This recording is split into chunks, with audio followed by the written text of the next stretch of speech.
بسم اللہ الرحمن الرحیم۔ الحمدللہ، آج ہمارے لیے بڑی سعادت اور خوشی کا موقع ہے کہ ہمارے مخدوم و محبوب ولی کامل حضرت اقدس حضرت مولانا خواجہ عزیز احمد صاحب نائب امیر مرکزیہ عالمی مجلس تحفظ ختم نبوت اور سجادہ نشین خانقاہ قندیہ شریف الحمدللہ تشریف لائے ہیں۔ بڑی شفقتوں کا معاملہ فرمایا ہے۔ اللہ پاک حضرت کو انتہائی درجے میں جزائے خیر نصیب فرمائے۔ دل کی گہرائیوں سے تمام اساتذہ اور طلبہ عزیز کی طرف سے حضرت کو خوش آمدید کہتا ہوں کہ آپ نے شفقت فرما کے ہمارے طلبہ کی حوصلہ افزائی فرمائی ہے۔ چونکہ اللہ نے بڑی نسبتوں اور سعادتوں سے نوازا ہے۔ قطب الاقطاب حضرت اقدس حضرت مولانا خواجہ خان محمد صاحب رحمۃ اللہ علیہ وہی سلسلہ ہے، تو آج ان نسبتوں کے ساتھ حضرت تشریف لائے ہیں۔ انشاءاللہ طلبہ سے بڑی قیمتی باتیں فرمائیں گے۔ وقت کم ہے، مختصر سی تلاوت کے لیے درخواست کرتا ہوں درجہ سادسہ کے طالب علم حذیفہ نذیر کو، اس کے بعد انشاءاللہ حضرت کا بیان شروع ہوگا۔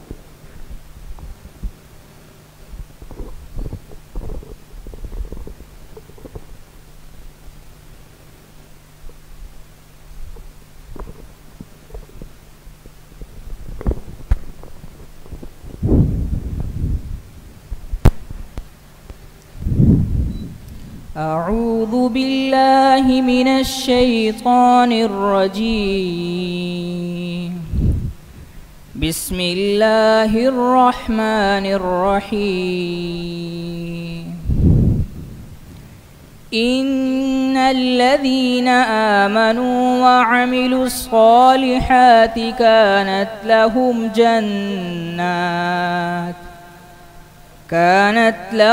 جنات الفردوس نزلا خالدین فیہا لا یبغون عنہا حولا قل لو كان البحر مدادا لكلمات ربي لنفد البحر قبل أن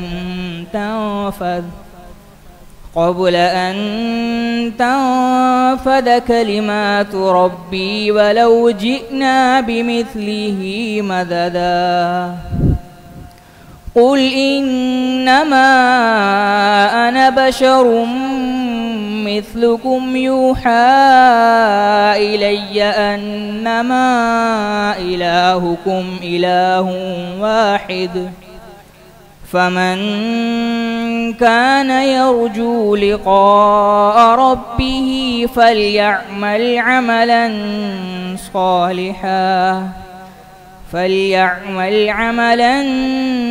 صالحا ولا يشرك بعبادة ربه أحدا صدق الله العظيم۔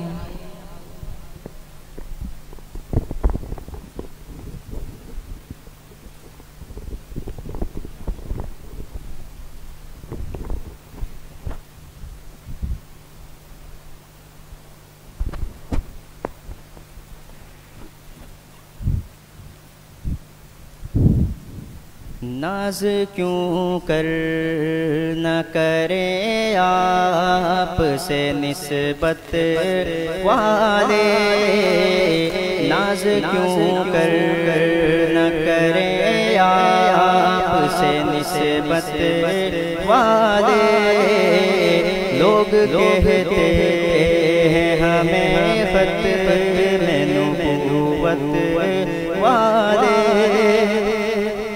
جن کو ہے خط میں نبوت کی حفاظت کا جنون، جن کو ہے خط میں نبوت کی حفاظت کا جنون، قسم اللہ کی یہی لوگ ہیں قسمت والے،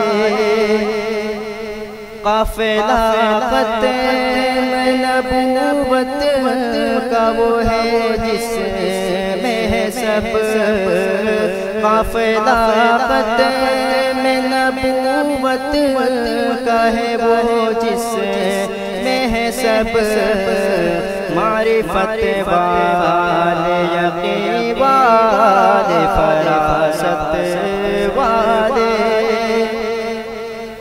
یہ کھلی بات ہے مرزا ہے غدار وطن یہ کھلی بات ہے مرزا ہے غدار وطن کیوں سمجھتے نہیں یہ بات حکومت والے ناز کیوں کر نہ کریں آپ سے نسبت والے لوگ کہتے ہیں ہمیں ختم نبوت والے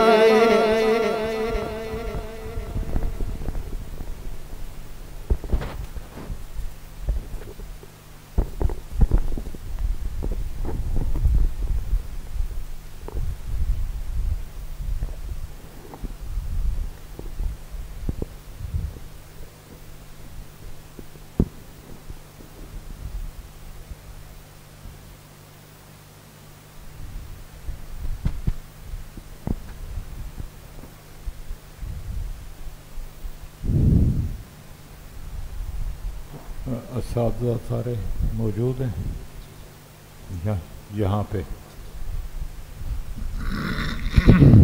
بسم اللہ الرحمن الرحیم نحمدہ ونصلی علی رسولہ الکریم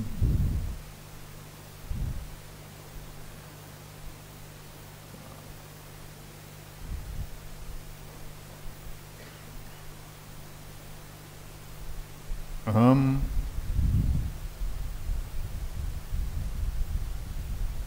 ختم نبوت کے حوالے سے 50 سالہ گولڈن جوبلی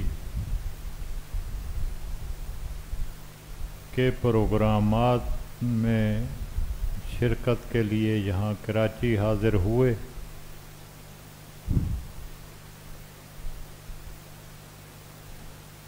کل حضرت سے ملاقات ہو گئی اور حضرت نے شفقت فرمائی اور یہ شفقت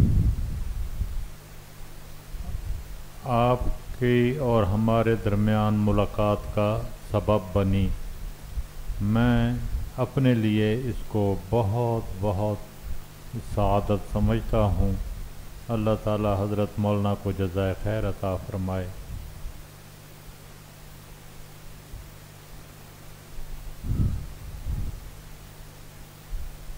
آپ اب طالب علم ہیں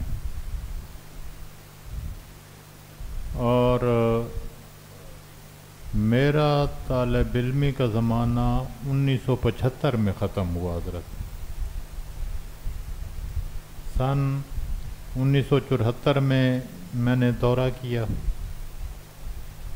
اور پھر 1 سال تکمیل پہ لگایا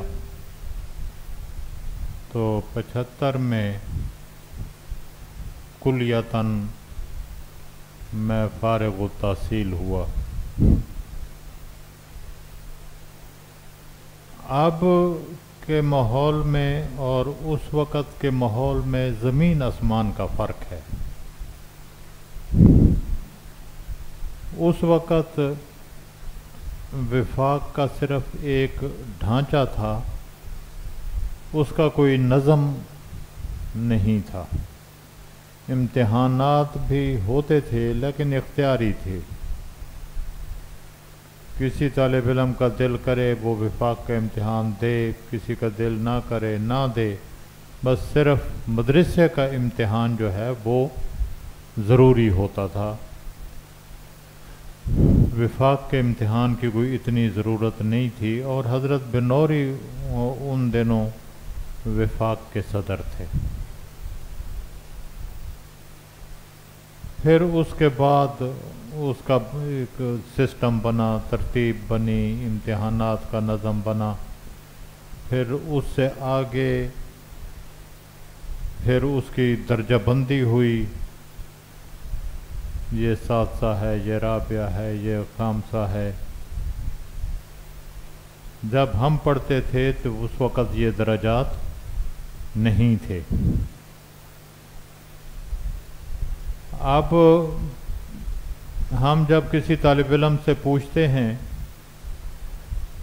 کہ تم کیا پڑھتے ہو تو وہ کہتا ہے میں سادسہ پڑھتا ہوں، میں خامسہ پڑھتا ہوں۔ ہمارے پلے کچھ نہیں پڑتا کہ سادسہ میں کیا ہے اور خامسہ میں کیا ہے، تو پھر اس سے پوچھنا پڑتا ہے کہ بھائی اسباق کون کون سے ہیں۔ تو یہ ایک فرق ہے۔ پھر وفاق کے امتحان پہ زور دیا گیا۔ اب صورتحال الٹ ہے کہ وفاق کے امتحان کی اہمیت ہے اور مدرسہ کے امتحان کی حیثیت ثانوی ہو گئی ہے، ایسے نہیں؟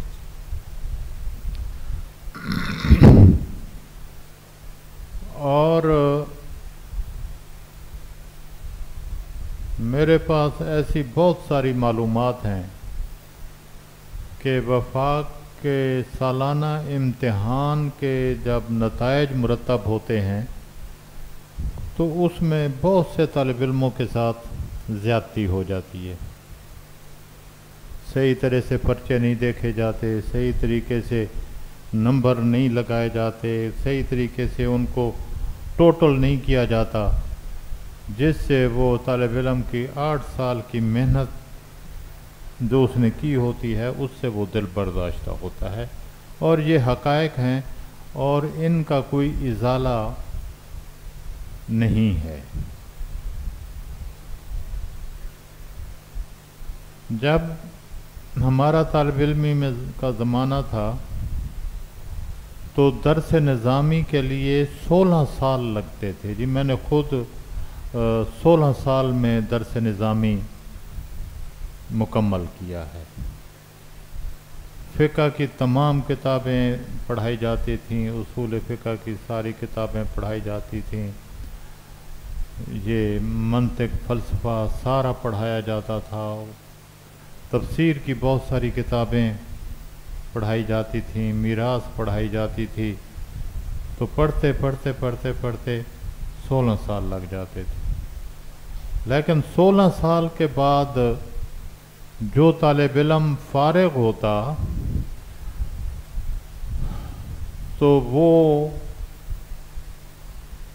صحیح معنوں میں مولوی ہوتا اور وہ خود کو مولوی کہلانے کا حقدار اس کو سمجھا جاتا تھا۔ اب یہ محسوس نہ کرنا میری باتوں کو، یہ میرے اپنے خیالات ہیں، میں کسی کی ترجمانی نہیں کر رہا جی۔